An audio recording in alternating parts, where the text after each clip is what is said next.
What up? It's episode 8 of the Section O podcast. Joining me again, your favorite Section GP. How the hell does it feel after that shellacking Eskimos made on Red Blacks? Oh, Section GP's really happy. I was happy as Section O. Were you drunk? Yes!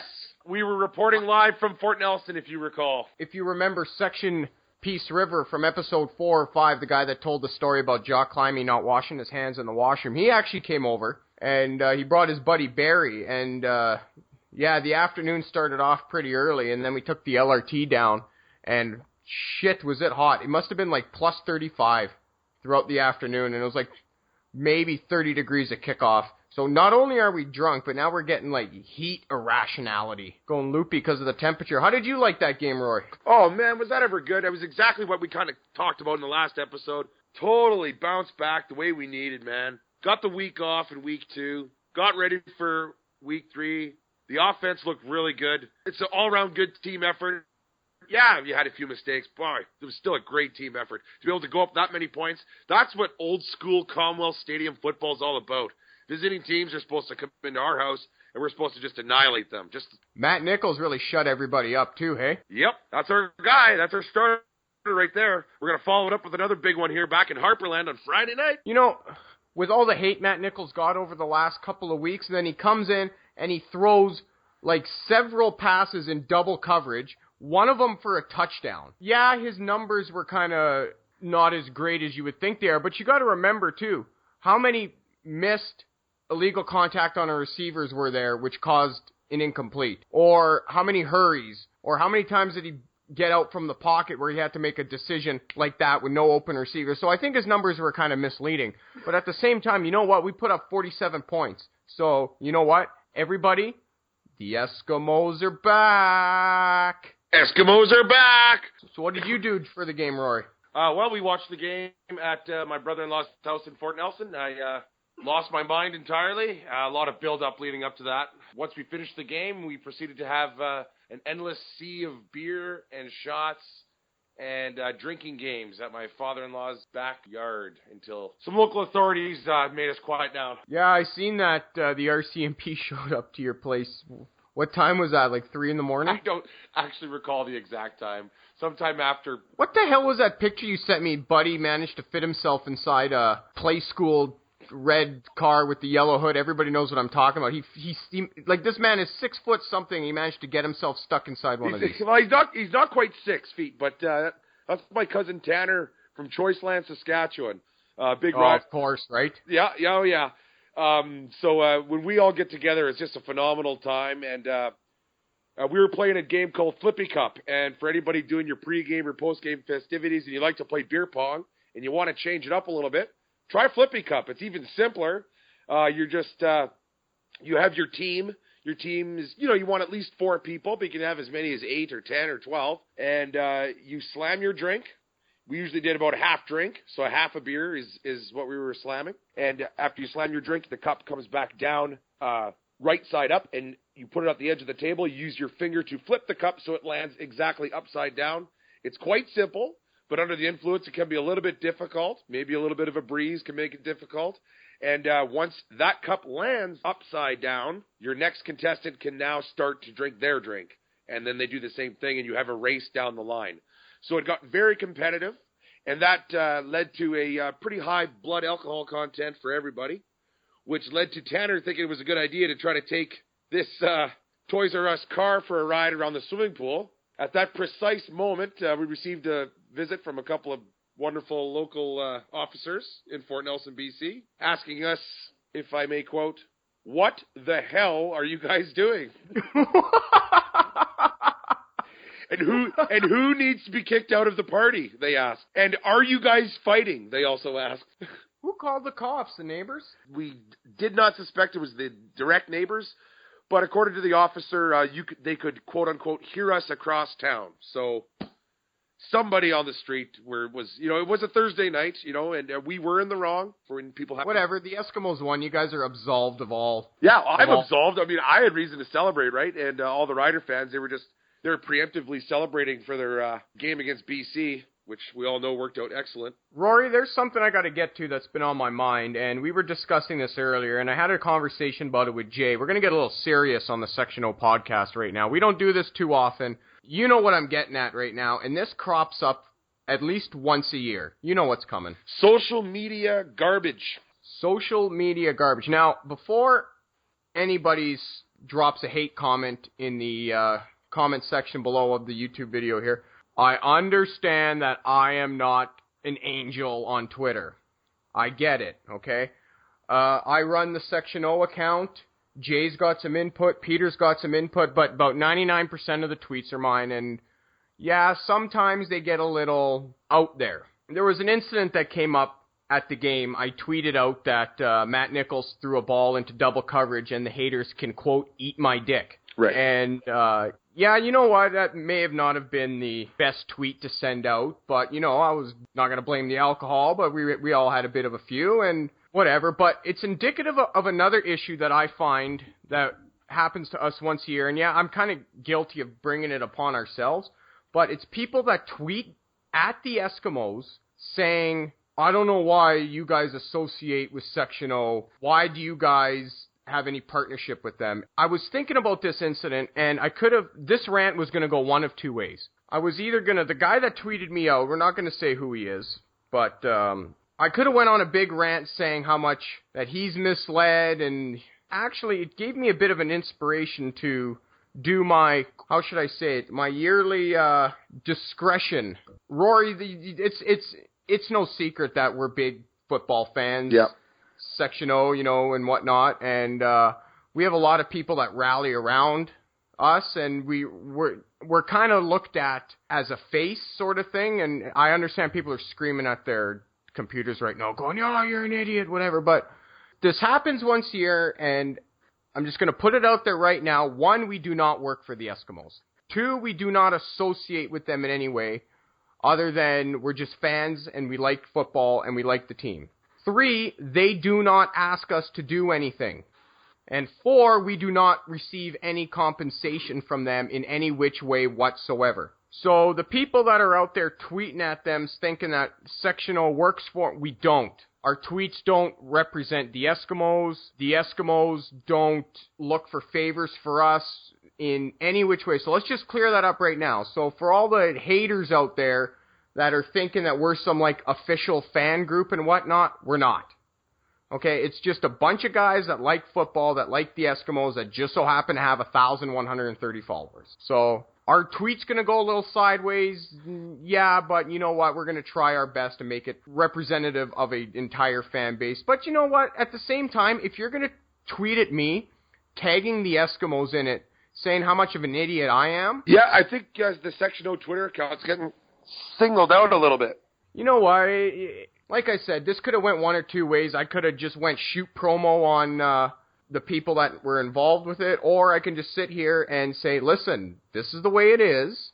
If you don't like it, don't follow it or don't listen to it. But I think for the most part, you know, we're pretty fun-loving guys. We like to rally the troops, and yeah, some of the tweets are going to go sideways, but you know what? There's no need to tag the Eskimos in it or tag the CFL or the one guy a year ago that tagged the Edmonton Police.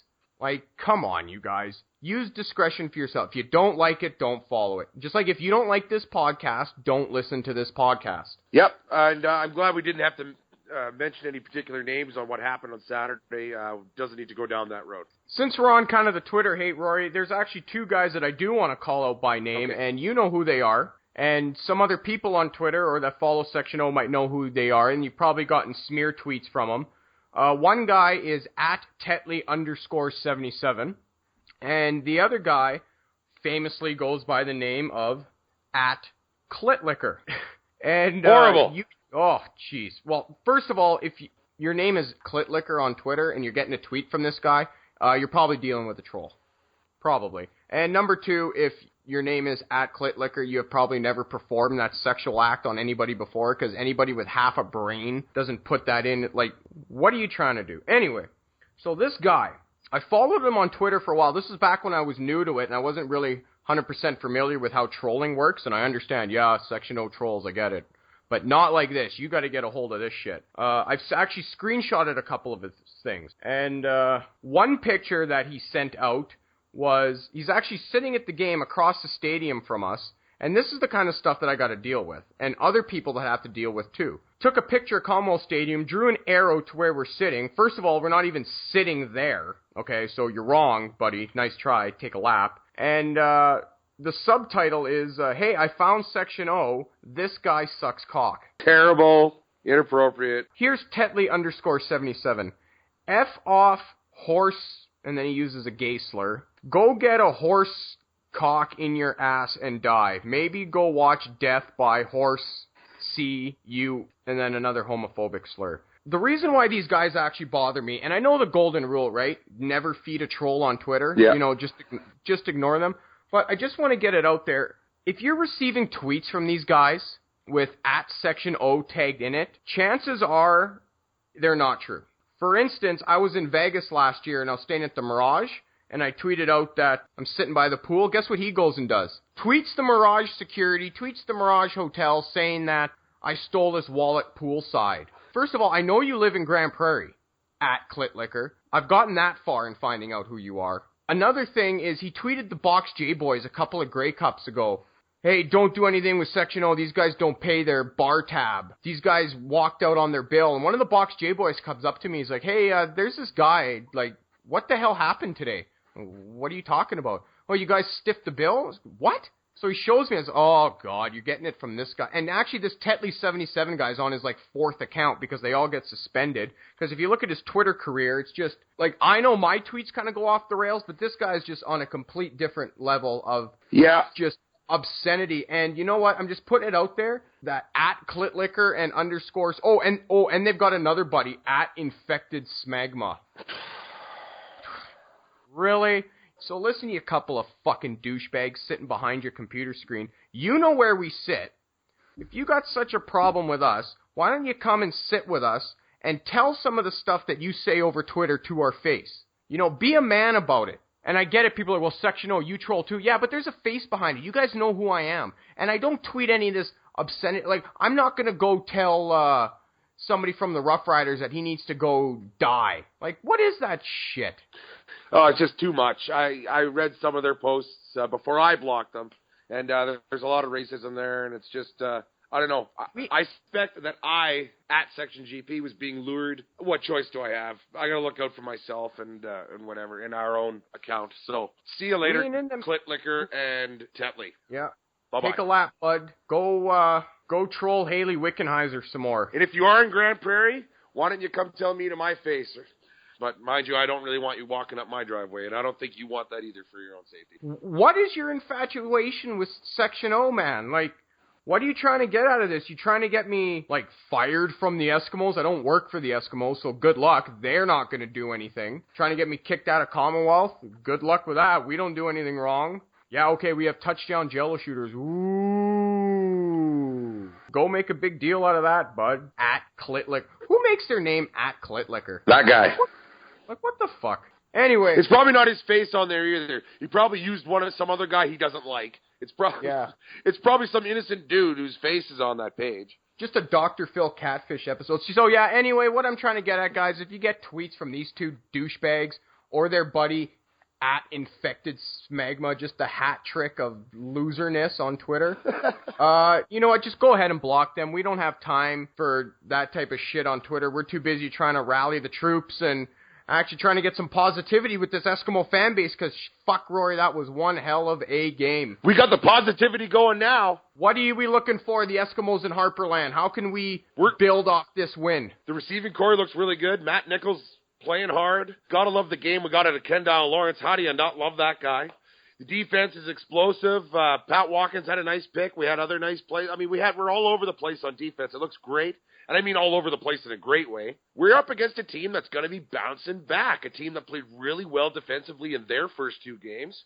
Didn't play so good defensively in their 3rd game. And they're back at home on Friday Night Football, the first half of a doubleheader. This is going to be a good one. I smell a really good ball game. And our team's just got to want it more. And they will want it more because we're the Edmonton Eskimos! Yeah, Rory, you know what? There were only 29,000 in the seats. You know what? It was kind of a Thursday night. It was super hot, but whatever. But you know what? We're coming back on Saturday the 25th. It's a 5 o'clock game against your favorite team, the Winnipeg Blue Bombers. Also known as the Winterpeg Blowbummers. You got a nickname for just about every other team in the CFL that you don't like. I got a nickname for pretty much every professional sports team that isn't one of my favorite professional sports teams. You're off the board kind of a Chicago White Sox fan, too, in the MLB. Tell everybody about that. Oh, do we have to? It's, long story short, watching WGN when I was a little kid. As a sports fan, I always stray away from the obvious. I always go against the grain. So when it came to Major League Baseball and the fact that it's not cared about nearly as much, especially in northern Alberta per se, I just went against the grain, chose a different team because I really liked a bunch of the players and the manager and the broadcast that I was watching. That's it. Chose it when I was a young dude. Ron Karkovice, Lance Johnson, Frank Thomas, and I stuck with the same team ever since. Favorite player right now in the White Sox? I'm going to go Chris Sale. Guy's a beast. It's almost too obvious because he's the biggest star on our team right now, and I don't usually choose the biggest stars as my favorite player. Just look at my Oilers or my Eskimos or my Tennessee Titans jerseys. All right, everybody. Rory's... You know what? Enough of this White Sox talk. Well, yeah, you brought it up. Time. I don't want to talk about it. Okay. Don't you yell at me on my podcast. So, Rory, it's game day. Everybody, there's an Eskimos watch party tonight, 5 o'clock at Shanks. Get there a little early. We're going to have cheerleaders. There's going to be prizes, and I think Happy Hour's got some good deals going on. I remember we were there last year at Shanks, and the Happy Hour deal was kind of good. You've never been to one of these watch parties? Oh, I would love, if I was ever in Edmonton during a road game, I'd love to take one in, since I take so much pride in conducting my own watch party. Anybody that's in Edmonton, get down to the watch party, show your support. It's just like a Commonwealth Stadium experience. And if you're not in Edmonton or you can't get to it, make your own watch party and make your own Commonwealth Stadium experience. It's a road game, but we got to watch our Edmonton Eskimos kick some butt. 2-1. We going 2-1 or what? We're going 2-1. We're going to go get a big W for the Double E. All right, Roy, thanks for coming on the podcast. You're psyched up. I'm psyched up. Everybody shut this podcast off now. Let's all head to Shanks. Peace, Roy. Give me a big go, Esks, go right now. Go, Esks, go! Go, Esks, go! All right, joining us on episode 8 of the Section O podcast, get this. I don't think that we have ever had this type of guest before, and I'll tell you why in a second, and it is indicative of what the CFL needs. This is Ahad. Ahad, tell everybody how old you are. Hi, I'm 16 years old. Okay, he's 16 years old, and he goes to the Eskimo games. The CFL, for the longest time, and Ahad, you would agree with me on this, really kind of catered to the older demographic, right? For sure. And it's no stretch of the truth that the majority of the crowd at an Eskimo game, and it's getting younger, but the majority of them are older people, right? For sure, yep. Now, you're young and you're boisterous, and you don't have season tickets, but you go to a bunch of the games as well. Yeah. As a young person at Commonwealth Stadium, what do you see changing for the young people in the stands? Do you have people telling you to sit down and be quiet, or are you allowed to get loud on the defense? Like, what's going on as a 16-year-old in the stands kind of surrounded by an older crowd?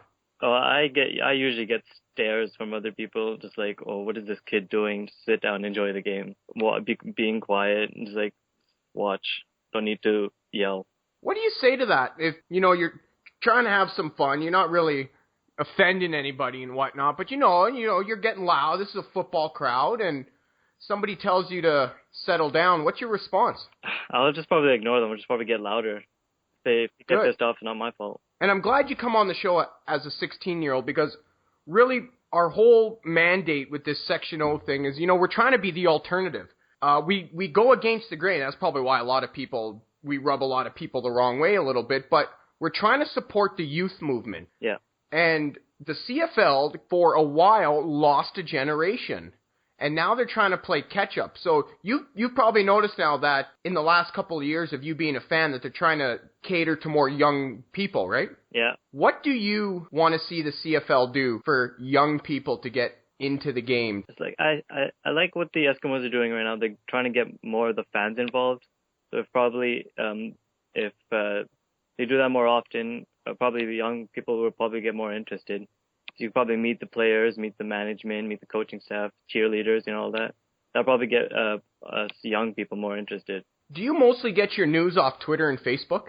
Oh, yeah. Young people are really social savvy. You don't like the phone calls. You don't like snail mail and whatnot. So the majority of your interactions with the Eskimos and CFL fans is mostly on their Facebook page and their Twitter, right? Yep. And hopefully that brings a new crop of young fans, because I'm going to get a lot of hate for saying this, but a lot of older people haven't really adopted social media the way that young people have. Really, it's a young person's game. You probably became a fan of the Eskimos through Twitter, right? Oh yeah. And you're a fan of the Oilers too. Yeah. NHL's social media game is A1, and the CFL's getting there. As a 16-year-old, thanks for coming to Commonwealth. Thanks for being a fan of the Eskimos. Do you have any of your buddies that come to the games and cheer for the Esks? Not that I know of. I tweeted this yesterday. I'm probably the only one in my family and in my friends area that actually knows about like football or hockey and actually cares. Really? Yeah. Why do you think so? I don't know. People are not interested in sports or something like that. It's probably video games or just something else. If the CFL had a video game, would you buy it? Oh yeah, I really want a CFL game. I heard someone on Twitter said if Madden just probably adds a DLC or something to it, and a CFL DLC, then I'll probably buy it. That was a rumor for a while that Madden was going to put a CFL option in their game. I don't know if it's I haven't bought a Madden game in probably 10 years, but the NFL as well, look what they're doing. They're getting all the young people involved. Video games, They're pretty good video games too. So if CFL could probably make one just as probably like that, then a lot of people will probably buy it. And then the youth will probably get more interested in it. Did you ever get those school vouchers that the Esks used to hand out to elementaries, junior highs?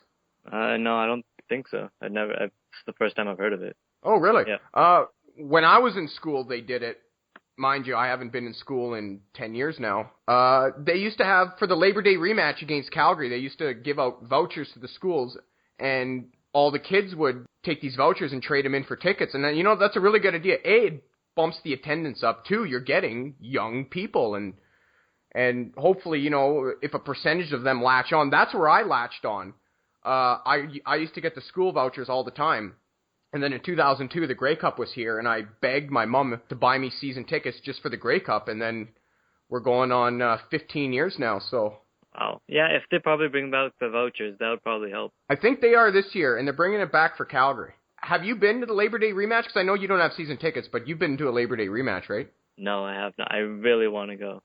You haven't been to the Labor Day rematch? Oh, I've seen them on TV, and they look amazing. Oh my God, man! Okay, I'm gonna buy you a ticket in Section O for the Labor Day rematch. I can probably ask, and I'll probably go. Okay, I'm gonna buy you a ticket. Everybody that's listening to this podcast right now, Ahad, you've never been to the Labor Day one, shame. I know. Shame. Just hang your head. Two, this is going to be the best eye-opening experience that you have ever had. The crowd is amazing. It's rocking, and because we just hate Calgary. Yep. I remember it was 2003, my second year of season tickets. There were 62,444 people watched the Eskimos shut out the Stampeders 38-0. Oh my, that's a dream of mine. It was nuts, and I was in grade 10 at the time, and I played on Austin O'Brien's junior football team, and we actually didn't have practice that day because our coach was like, hey, who's going to the game? Everybody. And I remember traffic was backed up the wazoo. I don't think anybody expected... we had a really good team that year, and we ended up winning the Grey Cup. 62,444. Anybody that was at that game will tell you that was probably the best Eskimo game in the last 15 years. Oh, that sounds in terms amazing. of... It was rocking, and we shut those pricks out 38-0. And then the following year, we got 55,000 out to the rematch. Yeah, I know. Those I've heard those games. They're just amazing. I really need to see one. And it's great for crowd support. I guess the best that we have right now is when the Riders come to town. They fill our stadium, and that brings a lot of shit with it too. But we got to get 62,000 S fans back out to a game, and it's just rocking. Have you been on the road with the Esks? Have you gone down to Calgary or Regina or seen them? No. Okay. Yeah, no, I haven't. Guess what you're doing now? You're going to come with us to Labor Day. As long as my parents let me, I'll be down. As long as your parents let you. Remember, he's 16-year-old. Calgary puts on a really good show for Labor Day. And that stadium is rocking too. It was sold out last year. It was great. You said a bunch of your buddies that they don't follow the Esks. Maybe you should help us out a bit here. Tell your buddies to come to the game. Tell them to come up and sit Section O with us. I'll ask. I don't know if they're interested, but I'll ask. Force them. Make them. The thing is, my uncle, who I always go to the games with, he's a Rider fan because he's from Saskatchewan. Oh my God! I know. Really? Yeah. So he's like the only one willing to go because Edmonton and Saskatchewan always are good games. You can choose your friends, you just can't choose your family, hey? Exactly. Is that a house divided when the Eskimos play the Riders? Oh yeah. Is he like big time Rider fan? Oh yeah, I think he introduced me to CFL, so. Oh, good. Well, I mean, he did something right, so. Yeah, he's not one of those douchey Rider fans. He's actually, yeah. He's nice. He knows the Eskimos. He knows the CFL. So he's pretty chill, dude. Yeah. Because you didn't go to the Ottawa game, but your last game was the Western semifinal here against the Riders. Yeah. Tell me about that crowd. Oh, that was amazing. Yeah, I don't know. It was like minus 20 something. Everyone was on their feet cheering, booing the Riders. It was amazing. Every time we scored, I just looked down at my uncle, and I was like, what are you gonna do now? I just like taunting him. Wasn't a good game for him, but it was a really good game for you. Exactly, yeah. And, we only had 26,000 out, but, that was the give a shit crowd. Those are the people that actually cared. And, as we said before, everybody was on their feet making noise, and that's really what we need at Commonwealth. Exactly. And it was a lot of young people as well. Yeah. And imagine that, as we said earlier, with 62,444 against Calgary. Can you imagine now? Oh, that would, oh my God, that would probably get more people interested. There was a time, and it wasn't too long ago, maybe about 6-7 years ago, where the Eskimos used to average 40,000 at the games. Wow. When was the first Eskimo game you went to? It was probably 2013. Against the Riders. And one thing I'll always remember is as soon as we sat down, Kerry Coke caught a touchdown and he taunted the Saskatchewan Roughriders as soon as he got the touchdown. Yep. That, you know what? That gets the crowd roaring pretty good. And then from there you were hooked? Yep. You go to Harry Ainley and they have a football program too, right? Oh yeah. Yep. You on the team? I tried, but I was late for registration, so I'll try this year though. You're going into what, grade 12? 11. 11? Yep. Is there a big Eskimo following at your school? I mean, I've seen one guy wear Eskimo t-shirts around, so I probably don't think so. All right, your challenge. We're going to give you some homework here. Section O is going to give you some homework. I know. Hey, summer vacation. This sucks, right? So it's for the Eskimos. It's all good. All right, your goal at Harry Ainley. Yeah. You got to get your entire grade 11 class out to a game. Okay, I'll try that. No, you're not going to try. You're going to do it. We want solutions, not excuses here, buddy. Okay. You are going to be the youth ambassador. We just inherited you with this goal. I like that. You're the man, 16 years old, coming out to football games. We need more young people out. Who's your favorite Eskimo? It was Fred Stamps, but right now it's Odell Willis. That's what everybody says, Fred's just a nice guy. What do you like about Odell Willis? Oh, his swag. All of his, he's just awesome. He's hilarious. Can I get a big, yeah, dog? Yeah, dog. Odell Willis. Don't get caught, turned down, Ahad. That's his big thing. Turn up. Turn up. Don't get caught, turned down. Always stay turned up. Never. You going to the Winnipeg game? I'll try. I'll ask. Saturday, 5 o'clock. Yep. You got to come, and you got to come sit with us. All right. If you come sit with us, you'll be hooked for life. We're going to get your uncle to buy you season tickets. Don't bring him, though. Yeah. He can sit somewhere else with his Rider jersey. You just come with us. That sounds like a plan. And you're going to come with us to Labor Day. We will personally convince your parents to let you come with us to Labor Day. If you can convince now, I'll for sure be there. Okay. Thanks for coming on the show, Ahad. Yeah, thanks for having me. It was awesome. 16 years old, Eskimo fans, and we need more 16 and younger and around that age. Get your brothers, get your sisters, get your neighbors. You're now in charge of getting Harry Ainley out to the games. Everybody, if you're young, come to the games. And what's the number one thing we're going to do? Make noise, right? Exactly. Give me another, yeah, dog. Yeah, dog.